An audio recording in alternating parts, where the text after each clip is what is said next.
donc notre histoire remonte peut-être au premier accouchement, donc qui a suivi un travail qui était vraiment merveilleux. On a vécu ensemble à la maternité, Émilie et moi, un moment de symbiose extraordinaire, presque animale, dans le bon sens du terme, comme une famille de loups, je trouvais, c'était vraiment très chouette. Et puis alors on a eu une petite rupture au moment de l'accouchement qui nous a un peu déplu, et on a voulu du coup chercher un peu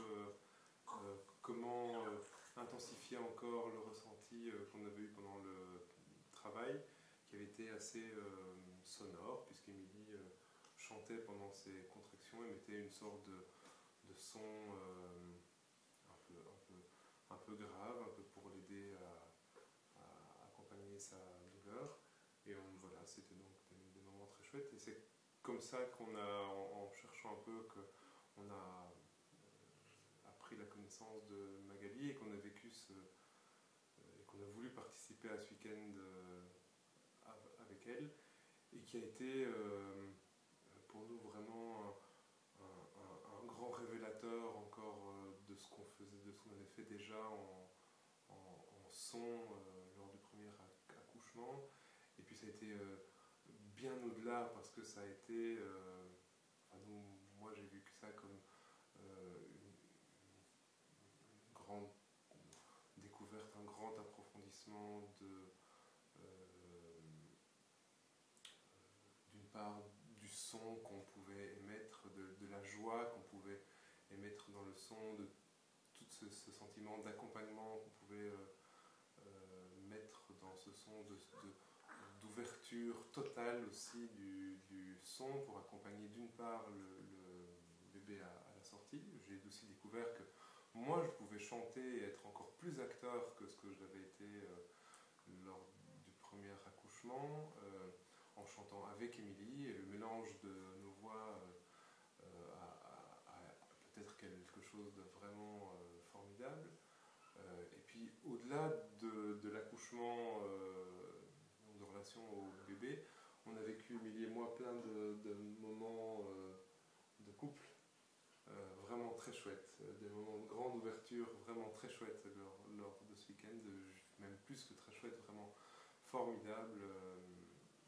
des moments de grande ouverture, de grande liberté, on a vécu des moments dans le son, dans le chant ensemble, de couple, vraiment formidable, quoi, d'une intensité, d'une profondeur de relation. Je pensais à nos meilleurs câlins parfois, et c'était vraiment formidable. Et alors, voilà, on enregistre ceci quelques temps après le week-end, suite à des petits problèmes techniques. Et en fait, je me souviens que j'avais dit à Magali que parfois je trouvais qu'il y avait finalement peu de lien avec le bébé, que c'était très fort centré sur le couple, mais je trouvais ça étrange parce qu'on était venu plutôt pour le bébé. Et je m'aperçois après ce deuxième accouchement et après avoir vécu encore intensément tout ce qu'on avait fait avec Magali pendant les semaines qui ont suivi ce merveilleux week-end, que en fait ma remarque était fausse, était pas forcément fausse, mais voilà, était pas forcément une bonne remarque, parce que je trouve aujourd'hui que l'approfondissement qu'on a fait pour le couple, d'abord, avant de penser au bébé même, était vital, primordial, parce que être libre ensemble, Émilie et moi, juste dans notre être, dans notre ouverture, dans notre amour complètement libre et ouvert, c'est complètement primordial, complètement magique, et ça permet d'accueillir ce bébé, même sans penser à lui a priori, mais permet d'accompagner ce bébé d'une manière complètement libre et ouverte et merveilleuse. Donc voilà, merci Magali, parce que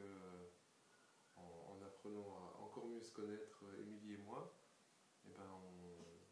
on vit maintenant un amour peut-être encore plus grand, et on a permis à ce bébé de naître au monde d'une manière vraiment très libre et